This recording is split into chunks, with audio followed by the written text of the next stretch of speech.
Go shake hands with your grandpa.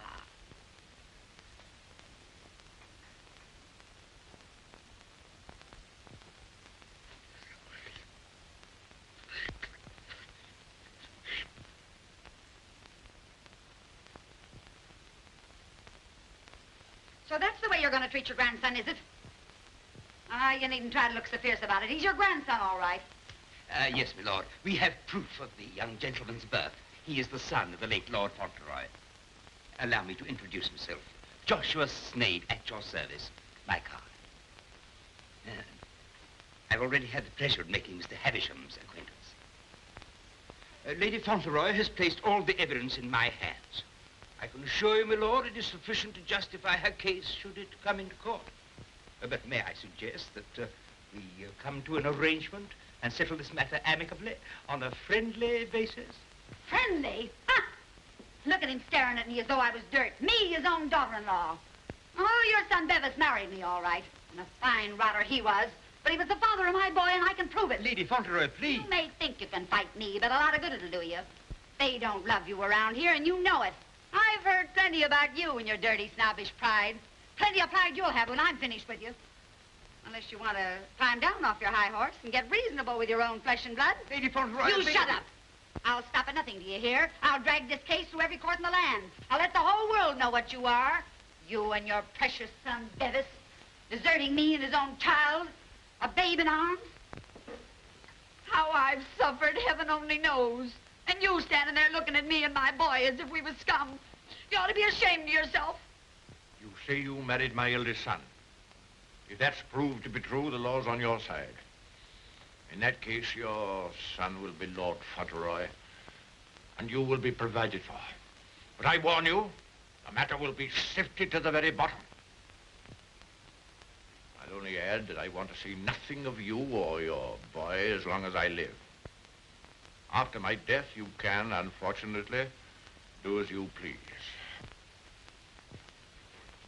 Yes, you're exactly the kind of person that I should have expected my son, Bevis, to choose.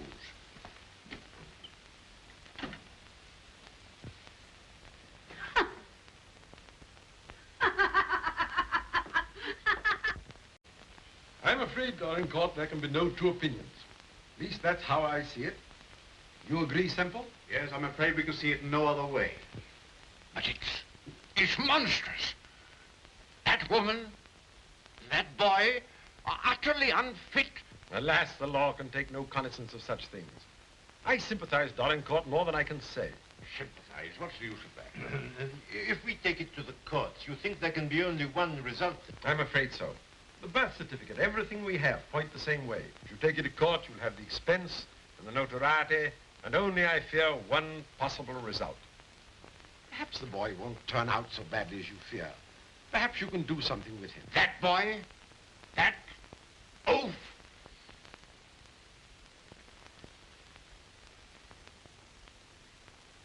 With the other one. Yes. Well, I have no other course but to accept your judgment. Come, Havisham. Thank you, Lord. And you, Mr. Semple.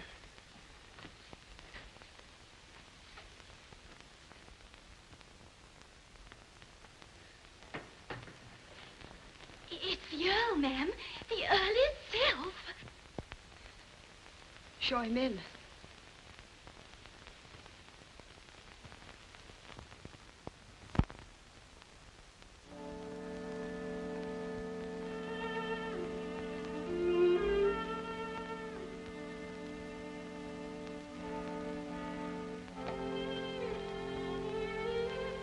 Mrs. Errol, I believe.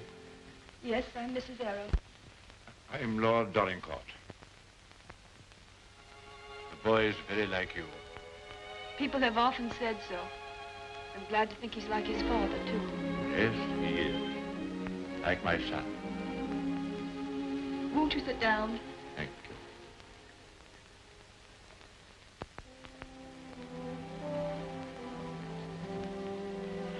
I've come to tell you that I've had the very best, the highest legal opinion. I'm sorry. This outrageous woman and her child... Perhaps she cares for him as much as I care for Seddy, my lord. Her son is Lord Fauntleroy. Mine is not. Yes, I'm afraid you're right. Perhaps you would prefer that Seddy should not be the Earl of Dorincourt. It's a very magnificent thing to be the Earl of Dorincourt, my lord. I know that. But all I care about is that Seddy should be what his father was. Brave, just, and kind, always. A striking contrast to what his grandfather is, eh? I haven't had the pleasure of knowing his grandfather. I know my little boy believes. I know that Seddy loves you.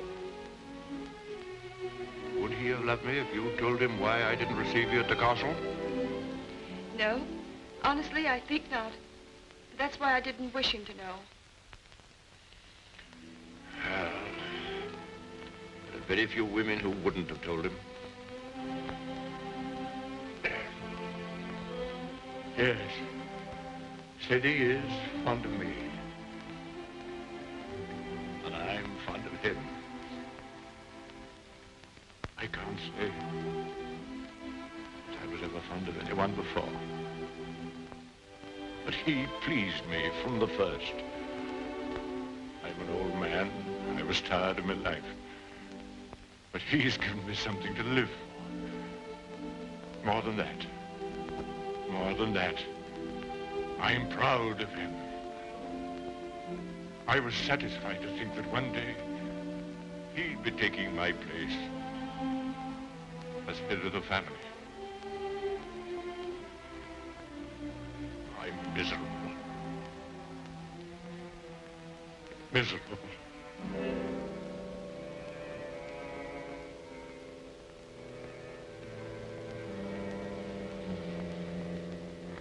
Much troubled, you must be tired.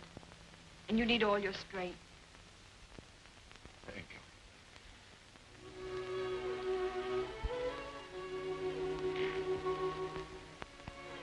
Perhaps it's because I'm miserable that I've come to you. I used to hate you. I've been jealous of you. This wretched, disgraceful business has changed all that. After seeing this repulsive woman who... Well, I felt it'd be a relief to come to you. I'm an obstinate old fool, I suppose. I know I've treated you badly.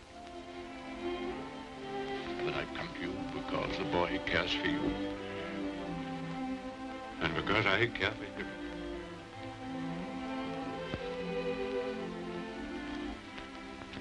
Treat me as well as you can. For the boy's sake.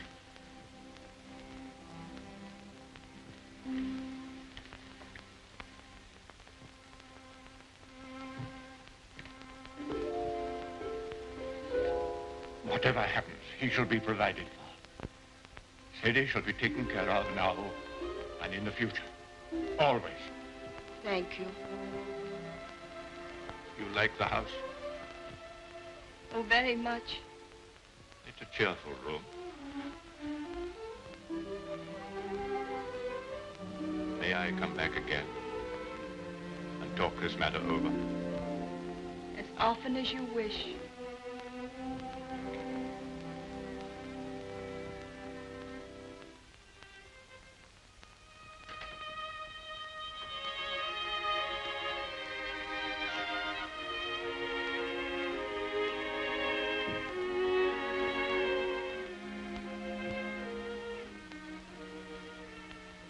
Heard bad news, haven't you?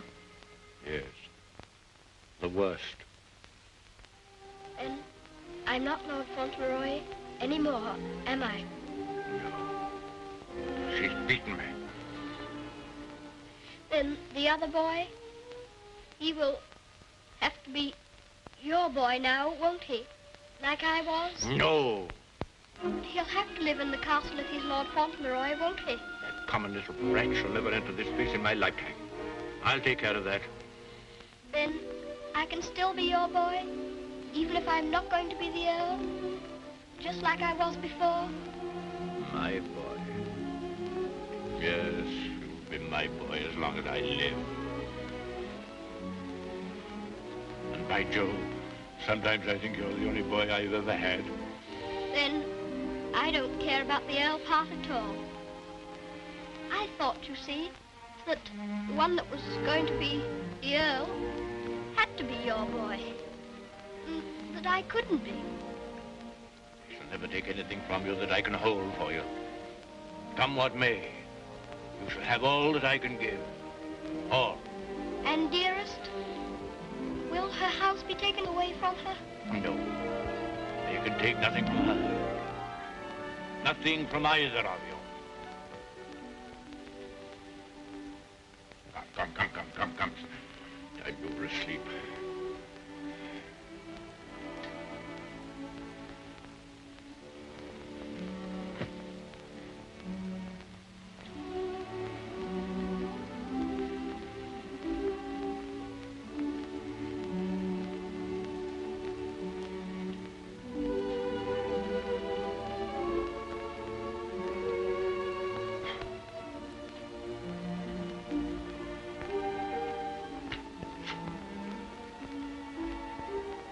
Good night, Grandfather.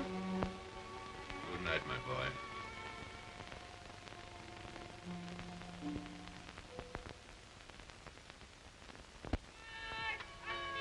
The aged Earl remains secluded in his castle and refuses to have any communication with the rightful heir. Oh, we know that stuff. They've been printing that for the past weeks. Is there anything new about SETI? Yes, here it says, the prospects do not look very bright for the false claimant, Cedric Earl of Brooklyn. Well, I'm jiggered. At last, they've succeeded in robbing him out of being an earl. I thought you was against oils. So I am. Ain't it just like him? Cheating the poor kid out of his rightful estates? Now, what's going to become of it? I know one thing. He done everything in a well for me, and he can always come back here and have half of my shoe shining business. Well, now, I'll tell you, Dick. I'd always had it in my mind that said he would come in with me someday. He'd be a shining light in the grocer business. The new Lady Fauntleroy was formerly an actress.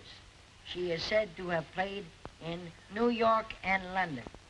Continued on page 5. Here's a picture of her.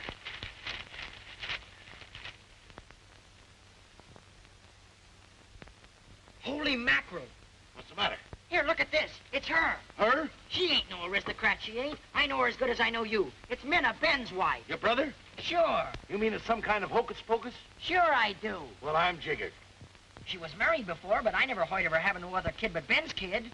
You mean the one Ben went out to Chicago to look for? Sure. Maybe she had another kid in England. Maybe she did and maybe she didn't. We'd ought to do something about this. You're dead right we oughta. But we gotta get the proper advice. Gee, I wished I knew Alderman Murphy. I know Alderman Murphy. You do? Yeah, come along. Let's go right now. Them Earls, they've always had a spite against us Americans ever since the Revolution. What a place. What a hole. I'm sick to death of it. Cooped up here, week in and week out with nobody to talk to. You're complimentary. I wasn't meaning to be. And grateful. You're getting your money, aren't you? Business is business, you know. Business. I'm sick of business. I want some fun. Why don't you go up to London for a while? London? Not on your tintype. Nothing but please that old devil up at the castle better than to see me clear out. Well, I'll stay here in this rotten country pub. You've lived in worse places in your time, I've no doubt. That's none of your business. You keep a civil tongue in your head or I'll hand you your walking papers. I wouldn't. What do you mean? Just what I said. I wouldn't try anything like that, Minna. I'm Lady Fauntleroy to you.